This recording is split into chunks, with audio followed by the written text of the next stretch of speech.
नमस्कार, स्वागत है आपका संभाग पोस्ट न्यूज में। आइए करते हैं खबरों की शुरुआत।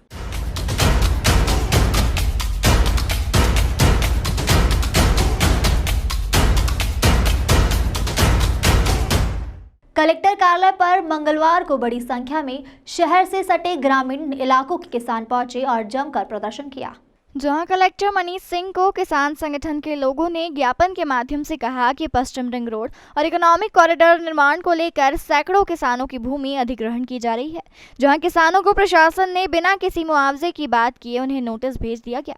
ज्ञापन के माध्यम से किसानों ने कहा कि मामले में इंदौर पीथमपुर इकोनॉमिक कॉरिडोर की योजना में सम्मिलित ग्राम नैनोद, रजलाय, बिसनावद, नावदापंत, सिंधौड़ा, सिंधोड़ी, रंगवासा, मोकला आदि गांव की जमीन आरक्षण मध्य प्रदेश निवेश क्षेत्र विकास एवं प्रबंध के संबंधित अधिनियम की संबंधित धारा के प्रावधान के अंतर्गत किया जा रहा है, जिसे निरस्त करने के लिए उन्होंने मोर्चा खोला है।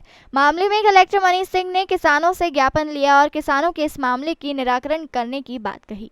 नैनोद से पीथमपुर रोड तक इकोनॉमिक कॉरिडोर बना रहे हैं, जिसमें कि किसानों को धारा 4 के अंदर नोटिस भी दे दी है, लेकिन प्रशासन के अधिकारी और नेता लोग बोलते हैं कि पहले किसानों के बीच में बैठकर हम बात करेंगे, लेकिन हमको गुमराह करते हैं। उधर नोटिस कानूनी प्रक्रिया भी चालू कर देते हैं और इधर ये हमको समझाइश भी देते हैं। तो ये बात अब सब पढ़े लिखे किसान हैं, सब समझ गए हैं, ये भूमि बचाओ सेना सबने बना ली है। तो हम इस परिप्रेक्ष्य में ज्ञापन देने के लिए आए थे कि इसमें एक तो गाइडलाइन का हम जो गुमराह करते हैं कि 2013 के हिसाब से देंगे, लेकिन नगर निगम मध्य प्रदेश शासन ने अलग ही नाटक करके दूसरी धाराएं बना दी। TDR FAR की बातें करते हैं। सुपर कॉरिडोर पे अभी तक किसानों को मिले नहीं प्लाट।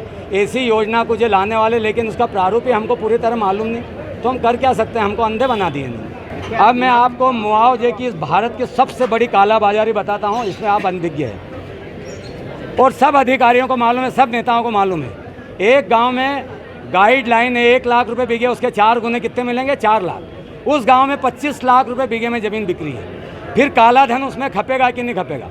एक कॉलोनी में 1000 रुपये स्क्वायर फीट की आज गाइडलाइन है और वहाँ 5000 रुपये स्क्वायर फीट का भाव है। तो कितना काला धन ये चल रहा है, ये इनकी सबकी आंखों के नीचे चल रहा है।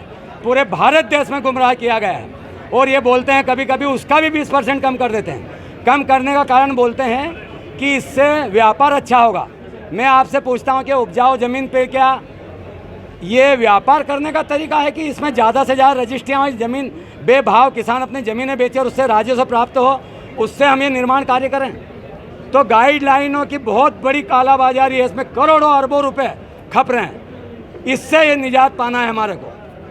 कौन कौन से गांव प्रभावित हो रहे हैं अभी? इसमें नैनोद से लगा रहा, आपने देखा होगा, नैनोद, बिसनावदा, नावदा, सिंधोड़ा, सिंधोड़ी, रंगवासा, भैंसलाय, सोनवाय और ऐसे गाँव है आप देखना जिनमें सिंचाई के लिए पहले जाल बिछाया गया है। माननीय उच्च न्यायालय का कहना है कि उपजाऊ जमीन जो रहती है उसमें उद्योग नहीं लगाए जाएंगे, लेकिन सुपर कॉरिडोर जैसे 25-30 लाख रुपए एकड़ में 5 करोड़ की जमीन और पीछे कितने पैसे का लेन देन होता है, ऐसे ही ये एक योजना बनाई गई है। ये आज जो डेलीगेशन मिला था, ये इकोनॉमिक कॉरिडोर को लेके दूसरा डेलीगेशन है ये। इसके पहले भी उषा ठाकुर मैडम के नेतृत्व में मनोज पटेल जी थे, उसमें मधु वर्मा जी थे, जीतू जिराती जी थे, इनको भी डेलीगेशन एक मिला था और इसमें बात यही हुई थी कि किसी भी, तब भी मैंने ये बोला था कि किसी भी किसान की सहमति के बगैर कोई ज़मीन नहीं ली जाएगी। ये बहुत ही महत्वाकांक्षी योजनाएं हैं जिसमें किसानों को भी लाभ होगा, शहर के विकास में भी बहुत लाभ होगा।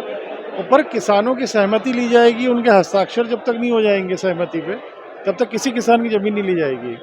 इकोनॉमिक कॉरिडोर एक योजना है जो बीजासन मंदिर से धार रोड क्रॉस करते हुए और राव पीथमपुर रोड को क्रॉस करेगी, AB रोड तक जाएगी। लगभग 6 to 8 लेन सर्विस रोड के साथ में ये सड़क बनेगी। दोनों तरफ 200 मीटर ज़मीन कॉरिडोर लिया गया है, उसमें उसका पूरी रोड की कीमत भी निकलेगी और जो भूमि स्वामी हैं इनको एक फार्मूला रहता है जिससे ज़मीन वापस की जाती है। AKVN या MPIDC की बात करें जो इसमें इम्प्लीमेंटिंग एजेंसी है, ये ज़मीन भी वापस करती है कुछ प्रतिशत और राशि भी देती है। उसकी राशि का भाग कम रहता है, ज़मीन का भाग ज़्यादा रहता है। जब इस प्रकार के विकास कार्य होते हैं, जैसा सुपर कॉरिडोर में देखने में आया या जैसी IDA ने अन्य स्कीम्स लगाई है भी, उसमें ज़मीनें वापस दी जा रही हैं। जो पूर्वत पहले किसान की ज़मीन की कीमत रहती है और जब उसको वापस कुछ प्रतिशत ज़मीन मिलती है, 50% हो, 40% हो, 55% हो, उसकी कीमत पुरानी जो पूरी ज़मीन किसान की रहती है उससे कई गुना अधिक रहती है। तो कहीं न कहीं इसमें लाभ हर जगह देखने में आया है कि ज़मीनों का जो किसानों ने दिया, सहमति दी, उसमें कई गुना लाभ किसानों को हुआ है। इसलिए मुझे भरोसा है कि जितने भी लोग आए थे, आज भी डेलीगेशन आया था, आज के डेलीगेशन के संबंध में जीतू पटवारी जी जो माननीय विधायक जी हैं, उनसे मेरी बात भी हुई थी और उनको उनके रिलेटिव भी थे इसमें, उनसे भी बात हुई थी और उससे मेनली उनका यही कहना था कि इसमें चर्चा कर ली जाए एक बार लोगों से और लोगों को संतुष्ट किया जाए, बिना उनकी सहमति के संतुष्टि के न लिया जाए। वही मैंने भी कमिट किया है, बिना इसके एमपीडी आईडीसी कार्य नहीं करेगा। हम लोग का भी की रोल रहता है, हम लोग ही पूरा इसमें किसानों से मिलेंगे। मैं भी अभी नवरात्रि गणेश जी की स्थापना का जब पूरा हो जाएगा विधान ये, इसके उपरांत 10 दिन के बाद मैं भी मौके पे जाऊंगा और किसानों से चर्चा भी करेंगे हम लोग।